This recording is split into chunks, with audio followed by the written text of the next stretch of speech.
Let's get the feminists all angry right now. Oh, sure. Let's do it. So Let's go. The one story that I always bring up that always triggers like this wave. Like I'll see my name trending after I talk about it. I'm like, oh, okay, you know, whatever. I don't care. They love us too. As women start making more money, men who make as much money as them are unattractive. Ooh. And so we have a study. Lack of economically attractive men to blame for decline in marriage rates, study suggests. This is a big story in 2019. Yeah. And there was another story from the New York Post talking about women in their 30s struggle to find men who make as much money as them. And the funny thing about it, this story about women not being able to find men who make as much money as them, it's like the initial assumption was, where are all the good men? Like, why is it so hard for a woman in her 30s who makes $50,000 a year to find a man who's equal to her? And the issue is, they seem to think these men don't exist. That's not the case. It's that if you're a 35-year-old woman who makes $50,000 a year and you're like, you know, a manager at a business of some sort, a man who's 35 years old, who's a manager who makes $50K, is not trying to date you. He's trying to date a 22-year-old. I'm not saying that's a good thing. I'm not passing judgment or criticizing women. I'm saying quite literally, dudes want to date young women. And it's like we were mentioning just a moment ago in the previous segment about how, you know, these guys who have careers and have cars and have apartments are on dating apps or Instagram, and they can hit up this college student or a chick in Idaho who's like, you know, now she has access to every man.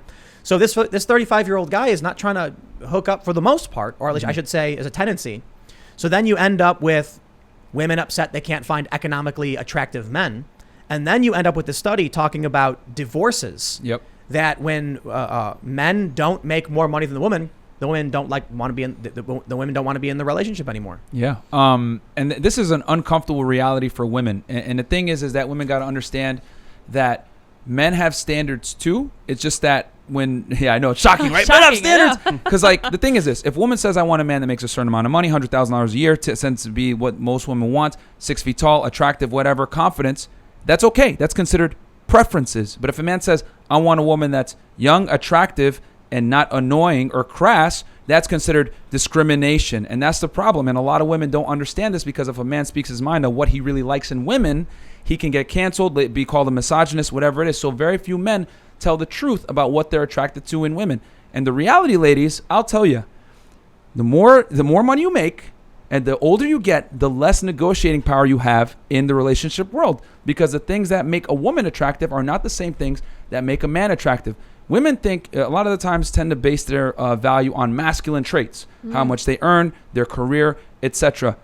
That is asinine. That's like me saying, hey, listen, I look really good in some heels. I can walk in a dress. And as a matter of fact, I'm really feminine. Every girl would be repulsed if I told her that. She'd be like, oh, no, that's not what I'm into. That's exactly how men feel when a woman says, I'm a career woman, I'm strong and independent. It's just that men rarely voice this, because to say that, you're immediately going to be hit with some kind of shame language. So most guys don't voice what they really want in women, and they just act on it instead. What happens? Older women get left in the dust, and the men that they actually want to make money, have status, etc., they go for younger, more attractive girls, because men are attracted to youth and beauty. No matter what society wants to say, reality does not adhere to social constructs. I have to say this all the time to like angry feminists. Reality does not adhere to social constructs. Just because you have a degree and you make money, that's cool. Nothing wrong with that. But understand it's not going to increase your sexiness by having a career. And here's what we hear a lot of. You always try to, there's always some defense. Like, imagine if a dude, you mentioned looking good in heels or whatever. Imagine if a dude said, my goal is to be a stay-at-home dad and raise kids. You know, I don't want to be in the workplace. I want to get married and have kids at a young age. That's not attractive. I mean, there are certainly women who find that attractive, of course. There's no absolutes. There's a lot of different people with different preferences. But it's a tendency.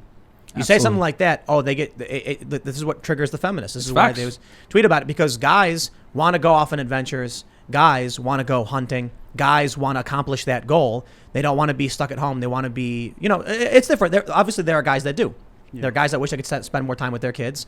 And there are people who are upset they spend too much time in the office. But there are tendencies.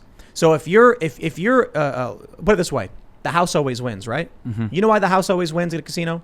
Because the odds for, say, roulette or for craps is 51% in the house's favor. Yep. Which means over a long enough period of time, you will lose. You can maybe go in, throw that dice at one time, get lucky and win the jackpot, but that's the exception, not the rule.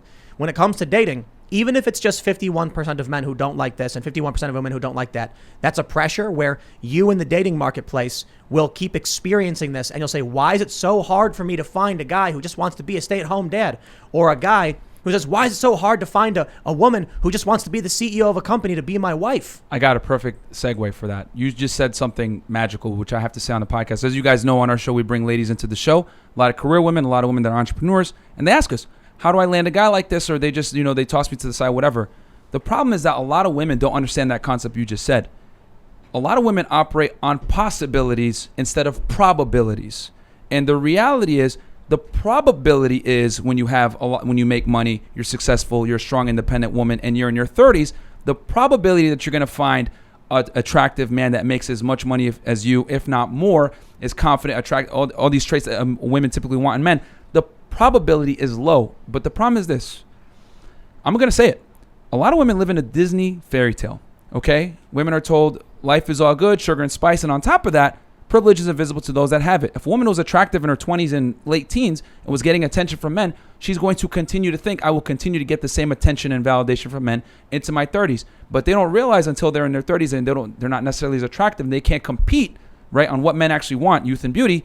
Then that's when the reality hits them and they operate on possibilities. Well, you know what? It's still possible for me to get my Prince Charming, my prince, but they don't realize that possibility is very slim. And men, fortunately for us, we live in a fact-based reality when it comes to dating. Men know deep down you must create. If you don't create, you're not going to procreate, period. Mm-hmm. But women, they don't realize it until later on that I work so hard for my career and I can't get a guy. But no, you're using masculine traits and now you've pretty much pissed away your ability to have that negotiating power to get a high-status guy. Have you ever seen the marketplace value study? I think it was OkCupid that did this. And I think they deleted a lot of these because they did. They was offensive to the woke. But what it shows is that women start off, young women have the maximum possible societal value in terms of what humans are willing to protect and defend. Young women start off at 100. That's the line. Young men, guess where they start? 0. Below 0. Yeah, well, it's just the bottom. It's like on a scale of 0 to 100, men are at 0. Young men are at 0. Why? Well, they're younger, so they're not as attractive. They're not typically masculine, and they're not ripped. They're not chiseled. They don't have any money. They don't have any status. They've earned nothing. They're starting from the bottom. Mm-hmm. Why would anyone want that? Rarely. Young women, however, and this is mostly due to biology, whether anyone wants to believe it or not, this is what the studies show, and I'm not saying it's a good thing. I'm just saying men are attracted to young women for their ability to procreate. Yep. They're attractive. They want to have kids. They want to have families. What happens is over time, men start to become more valuable by earning status, making money, collecting resources. And women start to become less societally valuable. Again, I'm not saying it's a good thing, because they're getting older mm-hmm. and their ability to have kids is dwindling and diminishing. Eventually, there's a nexus point. There's like a point at which men, I think it's around 30. Yes. Where men and women they start to intersect. They even out. And then what happens is women go down and men start going up. So men who are in, I think it might have been Cernovich was saying this, could be wrong. Like 30. Yeah, Rollo Tomasi has a graph on it where that shows this axis, which is like the women's prime is like 18 to 24. Right. And then a man is typically in their 30s, like 35 to 50 or something. Yeah, 35 to 50. The thing is that a woman's value, it shines the hardest and brightest, but it's for a smaller period of time. For men, if they do the work, of course, you know, if you're 35 years old and you're broke, it don't matter.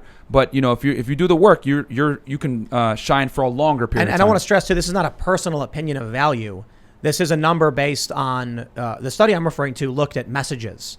Who was getting hit up on dating websites? Yes. And it wasn't so much as to say, like I think they outlined this. They're saying we're not saying people are more or less valuable as human beings. We're saying that in the dating world, women get messages at a declining rate from 24 and then onward. Mm-hmm. Men get an increasing amount of message as time goes on. But there was also another funny metric in that where they found that women tend to message men equal to their age. Men always message 22-year-olds. Yeah. And I know that study you're talking about, universally between men between the ages of 18 all the way to 60, almost always prefer women between the ages of 18 to 24. You know, it's like and 22 was like the number. Yeah, it was like the age of the man is going up, and the woman is just at 22 the whole time. Yeah, we had a 35-year-old woman on the show, right, late night show, and she was saying like, yo, I wish someone told me these things when I was younger, because she would go out to the club and it's like she's seen these 22 years old getting picked up by guys, you know, getting hollered at. She's like, wow, I'm not getting that same attention. And it's kind of like she understood if she had choose that time back, you know, back then when she was like in her 20s properly, she could probably lock down a man that actually cared about her. Now it's kind of like, okay, I messed up those years of my life. I'm 35 years old. What do I have left to give? And your youth isn't there. And guys want youth. So I think the problem is that like girls don't really know what men really want, and men, I would say men kind of know what women want, but it's kind of like they are putting themselves in a box, saying, hey, you know what? I can have fun in my 20s, get lit, travel. Men can afford to try to figure it out. Women can't. They can't. That's the difference. Like they hit the wall. Like men, like you could take 10 to 15 years to figure it out and come into your prime later on. Women don't get that benefit, you know. Like and the thing is that, like I said, they like to measure their value in masculine standards, which is asinine, because that's like me saying I can fit, just like I said earlier, if I could wear heels and walk in a dress, you should like me too. And that's how women sound when they say I have a career. Yeah. They base it off masculine traits. But you know, attractiveness matters. Mm-hmm. But I think, you know, what you're saying about masculine traits is what I think triggers feminists so severely. Oh, yeah, definitely, yeah. The reason why, like, this is the one video where it's like all of a sudden I see all these feminists tweeting about me is because they were told their whole lives, you need to get a career. You need to be the CEO. You need to break the glass ceiling. And so they're like, okay, that's what I got to do. Then they hit their 30, they're in their 30s, and they are in that senior level position or that VP position, and they're like, I did it. Now, how are my prospects for the things I want? And guys are like, oh, I respect you, but I don't want to have a family with you. Exactly. And that must be like getting smacked in the face with a bag of bricks. See, you can find men who do for sure, but as you already stated, like, what ends up happening is women then have to start lowering their standards to find a man who's going to be, and they will not do it. We found from the show, women will never submit. They rather die alone with dogs and cats than submit to a guy that they don't want. And here's the scary part: they've been lied to, like you said, their whole life. So now it's like, okay, they're awakened to what's the truth, and it's like, I'm fighting it because I don't want to submit. But here's the problem, though: you have to, because that's your only way out now, because you waited too long to close that gap. So I'm just saying for women out there, like, if you hear this right now and you're young, take it for what it is. Because if you don't, you wait too long to find this man to settle down with. In your 30s, it's kind of like, okay, why is he going to choose you over the 22-year-old? Why? And I'll say this, too, for the women out there that want to chase a career and everything. I'm not saying don't chase a career and don't make money. Mm-hmm. Just know the consequences of that are you're going to have a smaller pool of suitable candidates that meet your requirements. And on top of that, it's not going to increase your sexual market value. Your money does not come into that like it does for a man. So chase your career, but you should also be working on trying to find a guy as well. And the thing is that women prioritize chasing a career, and they don't actually prioritize like being a good girlfriend or being a good wife or being a good partner for a man. And they're going to put their career over that. And the thing is that you have the most negotiating power and ability to lock down a high status man that you want when you're young and attractive, not later on. They're not trying to be what men want. They're trying to be what society has told them to be. Yeah. Yep. And so you can keep saying social construct over and over and over again, but the reality is, guys, you look at OkCupid's data, and they behave a certain way. By all means, feminists, you're allowed to insult those men.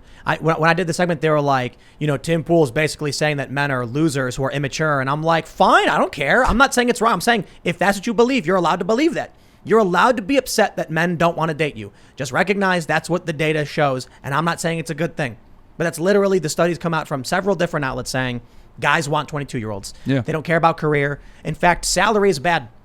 High-paying women, men don't like it for whatever reason. And women, this is what we find in the study. When a woman makes 6 figures, she won't want to stay in a relationship with a man who's making the same amount or less than her. Yep. I'm not saying it's all women, and I'm not saying it's a good thing. That's just what the studies come out, they show. I'll take it a step further. Yeah. Career women, the least happy demographic of female. I think it was a study from 2011 of human being, actually. 42-year-old woman, unmarried, no children, in a career. Yep. That is the least happy demographic of human being. And I've said this before on the podcast. You guys could say it's controversial or not. I say women don't derive the same pleasure and fulfillment from careers and earning money that men do. Yes. Men are built to work hours and go through adversity and earn and bring it home to a family. Women are not. And that's why, just like you said before, The reason why so many women divorce a man if they make more money than them or whatever is because when you're the breadwinner, it inadvertently puts you in a leadership position within the relationship. And I've said on the podcast before, women are incapable of leading men within the confinements of a relationship. And as a matter of fact, if you put her in that leadership role, she's going to lead you all right to the end of the relationship, because women are not built to lead or provision long-term for men, period. Thanks for checking out this clip from the Timcast IRL podcast.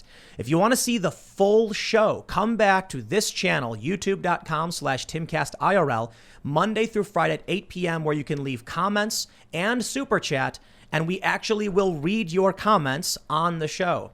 Don't forget to like, share, subscribe, and if you want exclusive members-only content, segments you can't get anywhere else, go to timcast.com, become a member, and we even have full bonus episodes.